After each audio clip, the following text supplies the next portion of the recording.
You will be shocked what Buhari did to Bishop Kukah because he has been criticizing him, as this has been making a lot of reactions. You know, Bishop Kukah is one of those people who will say things as they are.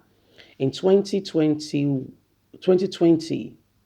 to stretch 2021, he gave a Christmas Day message. Yeah, 2020, yeah, Christmas Day message that, caused an uproar. And what did he say? What he said then was, if Buhari was not from the north and these things going on, people being kidnapped, killed, and the rest, that the whole country, in fact, the north would have taken the country to war. And when he said it, my dear, you could not believe the reaction. Everybody began to react left, right, and center from the north. And the question remains, are you guys happy with the state of things? Or you are just pretending?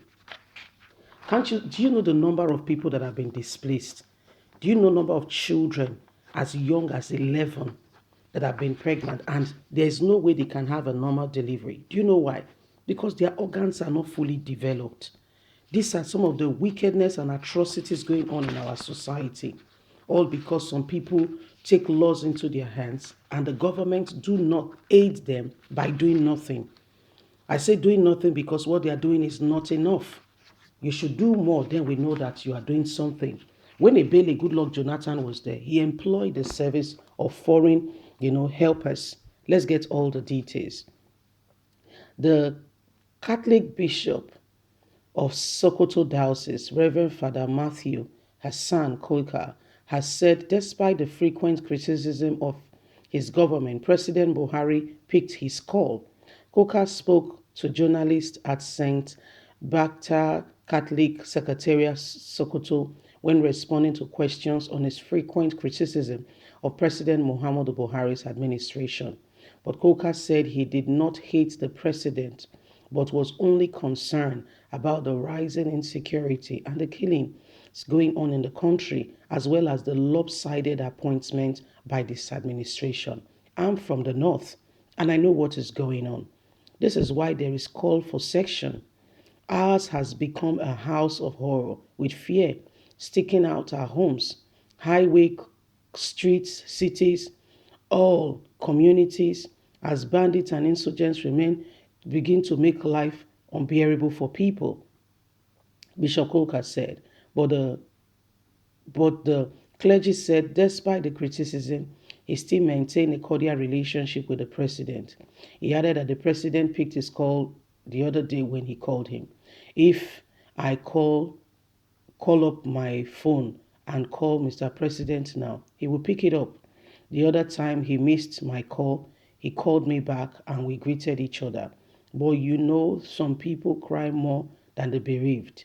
He stated why blaming other zealous aid, Buhari's aid, of trying to wage war when there is none. Buhari is being led by the people around him, and what they tell him is what he hears. These are the people crying more than the bereaved. In a developed country, when you speak the truth, you will be celebrated.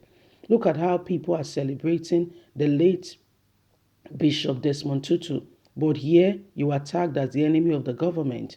In fact, DSS picked you up. DSS pick you up. The reason there is section call in the country is not mainly the President Buhari, the aides around him. They cry more than the bereaved. They are the ones who takes things to the next level.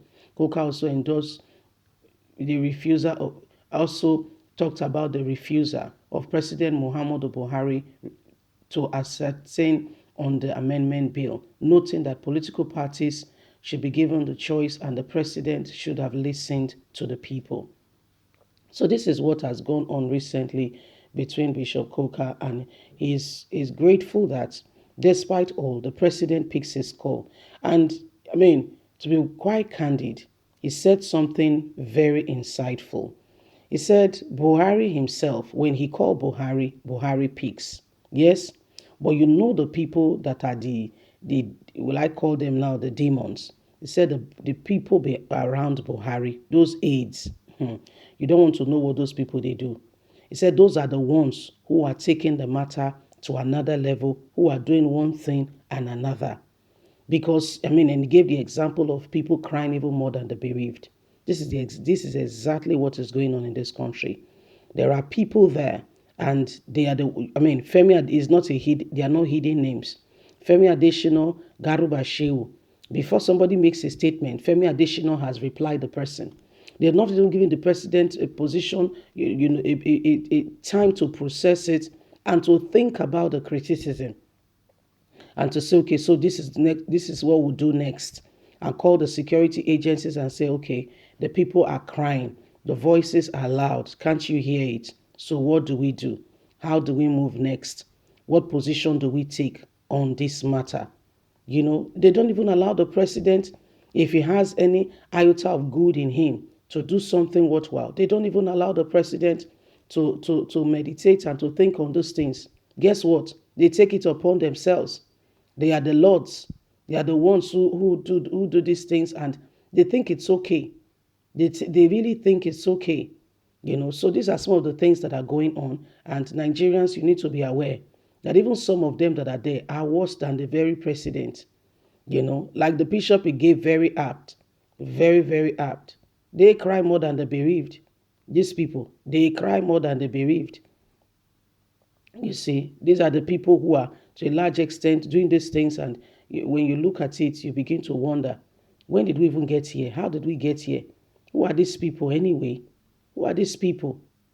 Who are these people that would not listen? Who are these people? They are the ones calling the shots. They know what they are doing. So every one of us have got a duty to rise up and not to allow this set of people, to begin to do what they do. Garuba Shehu, Femi Adesina, it is their duty. They do it very well, and they expect everybody to just smile and to laugh with them. Yes, this is what they do. They cry more than the bereaved.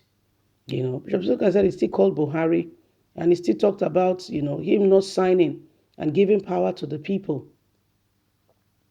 Why, despite the fact that, and they said, okay, direct power should be made compulsory. What if that clause is removed, and electronic transmission of results, so that there is transparency to a large extent? What if that? What about that? Leave us a comment. We'd love to hear from you. Please don't forget to like us, share, subscribe. Click on the notification button so you can get all our latest news. God bless you. Bye for now.